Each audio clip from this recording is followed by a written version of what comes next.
Olá, sejam bem-vindos a mais uma edição do Inteiro Teor. O programa da Justiça Federal da Primeira Região traz hoje como tema principal o endividamento da população com os bancos e operadoras de cartão de crédito. Confira comigo. TRF da Primeira Região entende que o parcelamento automático é uma alternativa de crédito legal.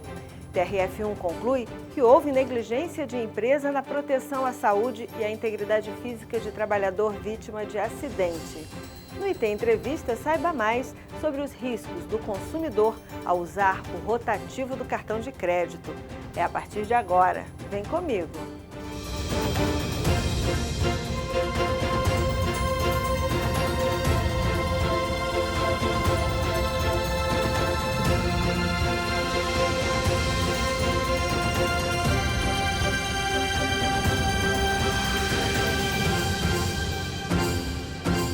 Quando alugamos algo, como um carro, por exemplo, pagamos pelo direito de usar.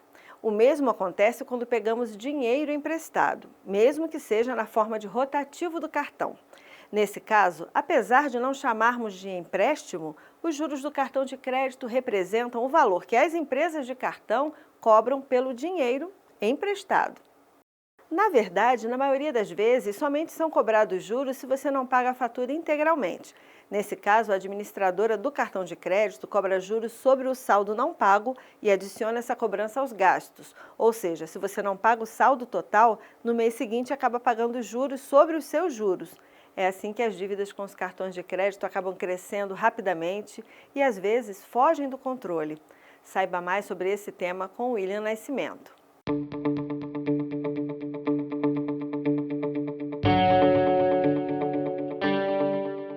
Se de um lado a facilidade de acesso aos cartões de crédito aumenta a inclusão financeira, do outro pode aumentar o nível de endividamento das famílias, especialmente quando o cliente não paga o valor total da fatura e utiliza o crédito rotativo do cartão, uma prática que tem gerado um panorama preocupante, de acordo com o economista Francisco Rodrigues. Quando a gente pega os dados hoje, de que 78% das famílias estão endividadas no Brasil, a maioria está no cartão de crédito. De acordo com o Banco Central, existem quase 200 milhões de cartões de crédito ativos na praça.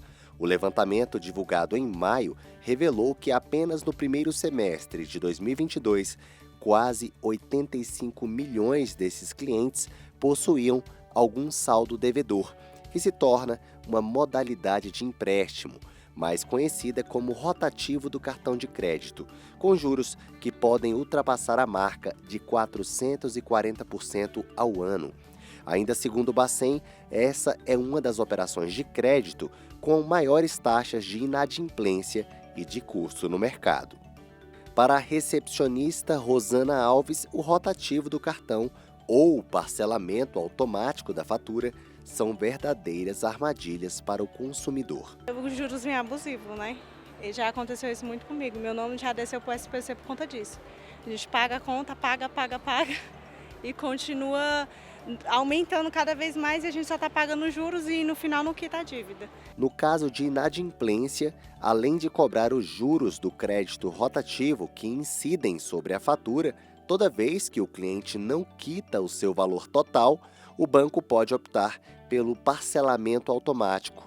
O advogado especialista em direito do consumidor, Vinícius Fonseca, explica em que situações isso é possível. Bom, o parcelamento é legal. O que acontece é que o consumidor ele tem que tomar conhecimento de qual é o momento em que ele vai ser cobrado, né? Grande parte dos consumidores não tem conhecimento do crédito rotativo. Então, quando ele está no crédito rotativo, que dá essa possibilidade dele ter o parcelamento automático, né? Então, essas informações devem ser prestadas de forma clara e direta para todos os consumidores. Então, esse é um ponto que deve ficar bem claro. Ainda que seja legal, tem que haver a informação completa para o consumidor. O cliente ele precisa ser informado daquilo que está sendo feito. Precisa ser informado, ele tem que ter ciência daquilo que está acontecendo com a vida financeira dele. Porque tem que ter a minha autorização, né? Tem que saber se está na minha possibilidade. Talvez o que ele está parcelando automaticamente não está na minha possibilidade. Então eu acho que tem que ter eu sou consumidor, então eu que tenho que dizer para você do cartão se eu posso pagar ou não. Foi justamente por causa do parcelamento automático de uma dívida contraída por meio de cartão de crédito que uma empresa do ramo de alimentos em Brasília buscou o judiciário. A Caixa Econômica Federal realizou o parcelamento sem comunicar à empresa, depois de várias tentativas de contato, inclusive por meio de edital. Insatisfeita, a empresa buscou a justiça e o caso chegou ao TRF da Primeira Região. A empresa alegou que a prática configuraria uma venda casada, mas o relator do processo, juiz federal convocado, Alisson Fontinelli, seguiu tese firmada pelo STJ de que o parcelamento automático é totalmente legal, dando a quem está se endividando alternativas de crédito ou formas de pagamento com taxas de juros menores. O magistrado considerou ainda que, no caso, a Caixa comprovou que buscou a empresa para negociar a dívida. É até bom, né? Porque, um exemplo, se a pessoa não tiver condição de pagar, ela vai parcelar, aí no mês seguinte a pessoa vai poder conseguir começar a pagar as dívidas dela, né?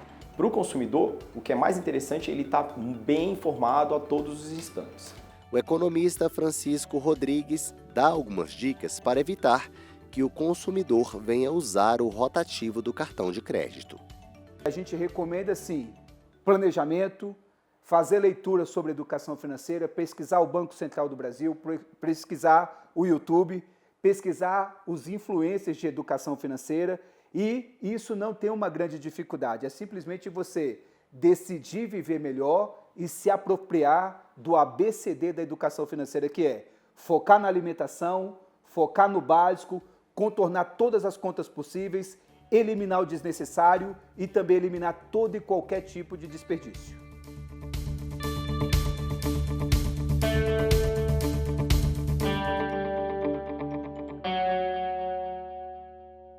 O benefício por incapacidade temporária, que antes da reforma da Previdência era chamado de auxílio-doença, é concedido a quem está impedido de trabalhar temporariamente devido a uma doença ou a um acidente, que podem ou não estar relacionados com a atuação profissional.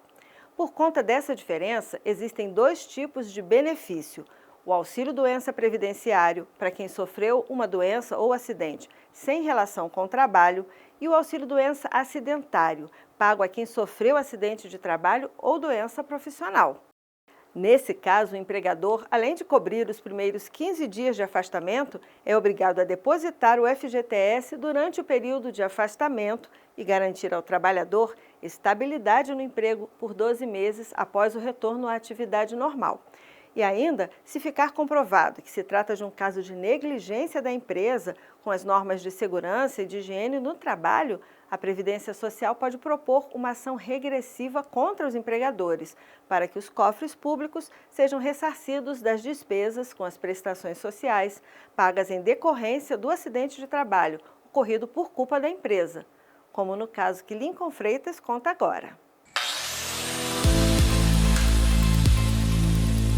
Uma empresa de importação e exportação de madeira em Manaus foi condenada a ressarcir o Instituto Nacional do Seguro Social pelos gastos da autarquia com auxílio-doença concedido a um empregado que se acidentou em serviço. O trabalhador atuava em uma máquina de aplainar madeira quando ocorreu o acidente que causou a amputação de 3 dedos da mão direita. No recurso ao Tribunal Regional Federal da Primeira Região, a empresa alegou não possuir responsabilidade pelo acidente porque a vítima não teria aguardado a chegada do supervisor para manusear a máquina, porque aquela não era a sua função.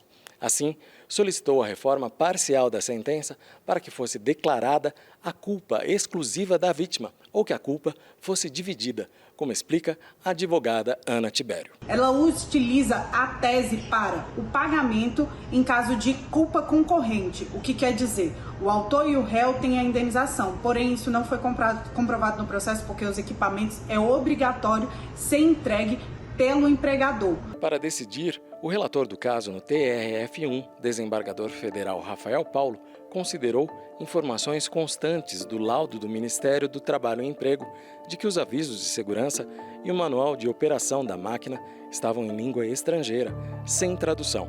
Além disso, levou em conta o depoimento de testemunhas de que os trabalhadores não receberam treinamento específico para manuseio da máquina e concluiu que houve conduta negligente da empresa na garantia da proteção à saúde e da integridade física dos colaboradores. No caso em tela, o INSS solicitou o ressarcimento ao auxílio-doença acidentário, tendo em vista que a empresa não fez os repasses do benefício para o pagamento. Sendo assim, o beneficiário que perdeu 3 dedos da mão direita tem o direito a receber o auxílio-doença. Porém, a empresa, nos laudos já demonstrados dentro do processo, deveria ter responsabilizado e determinado equipamentos para utilizar a máquina, o que não ocorreu. O relator analisou ainda recurso do INSS e entendeu que o dano aos cofres públicos ocorreu a partir do início do pagamento do benefício de auxílio-doença. Por isso, segundo a súmula 54 do Superior Tribunal de Justiça, decidiu que cabe o pagamento de juros moratórios desde aquela data. Com isso, a 11ª turma definiu, por unanimidade, negar a apelação da empresa e aceitar o recurso do INSS.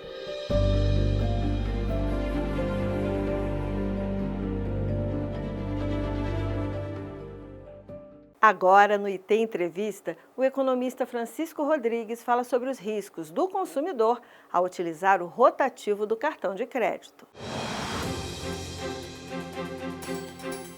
Francisco, quais são os riscos assumidos pelo consumidor ao se entrar no crédito rotativo do cartão de crédito?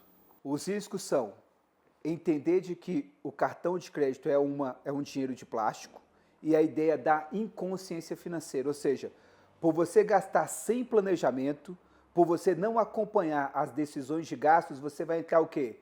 Numa bola de neve chamada rotativo, que é nada mais do que você pagar de 10% a 15% do valor do rotativo, que é uma norma do Banco Central e da Comissão de Valores Mobiliários, e você não conseguir alcançar esse acumulado. Então, essa é a primeira armadilha, ou seja, o próprio mínimo que está dentro do rotativo é a grande armadilha.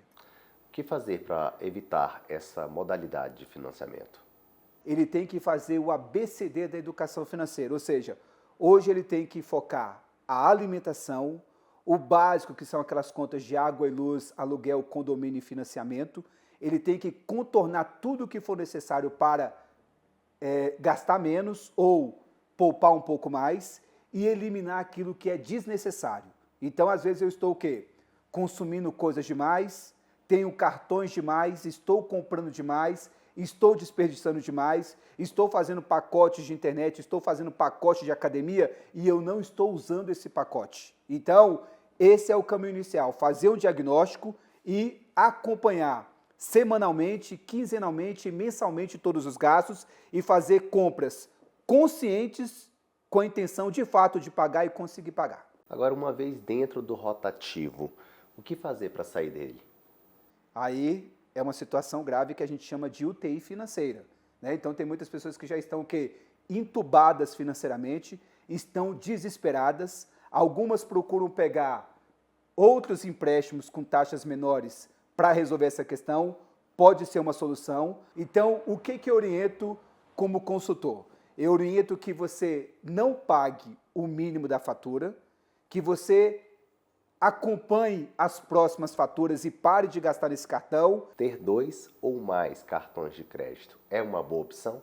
Eu não recomendo que você tenha mais do que um cartão de crédito, porque você já está numa armadilha. Ou seja, se você não controlar um, como você vai controlar 2? Então, a orientação que eu dou é se apropriar da educação financeira, conhecer o seu perfil financeiro, se você é um gastador conservador, um gastador moderado ou um gastador agressivo, ou até mesmo uma pessoa que tem compulsão por compras. Se você for uma pessoa assim, organize a sua identidade financeira, se organize, viva dentro do minimalismo, ou seja, consumir aquilo que é essencial e parar de viver de aparência, porque tem muitas pessoas entrando em depressão, vivendo uma situação difícil, justamente porque não consegue pagar o rotativo do cartão de crédito. Bem, a conclusão é que fazer o pagamento mínimo da fatura de cartão de crédito não é uma alternativa, certo? Não é, em hipótese alguma, na minha orientação. Só que você pode estar numa situação que a gente pode chamar de acidente da vida, ou seja, às vezes você descobriu uma doença, às vezes é uma medicação que você precisa comprar e você se depara com uma situação que não dá tempo de ir no banco, não dá tempo de fazer nada. Então, tirando essas situações de acidentes da vida, eu não recomendo, porque você vai entrar na famosa bola de neve e você não vai alcançar isso. Crédito rotativo ou parcelamento automático? Qual o mais vantajoso? O parcelamento é uma forma de trazer fôlego para o cliente e para o consumidor, mas às vezes ele não percebe isso. Então, qual é um problema que a gente tem aí? Nós observamos a dívida que a gente tem que pagar, mas a gente não procura frear os nossos gastos. Então, o que a gente tem que fazer? Voltar um pouco atrás, refazer o nosso padrão de consumo, reduzir ao máximo tudo que for necessário, renegociar tudo, porque quando eu estou no rotativo, eu tenho que diminuir as minhas despesas para ter poder de pagamento de renegociação. Então, às vezes a gente fala assim, o problema é o governo, o problema é o banco. Não. Dentro da educação financeira, quem é o responsável pelo seu bolso e pelas tomadas financeiras de decisões, vamos assim dizer, é você.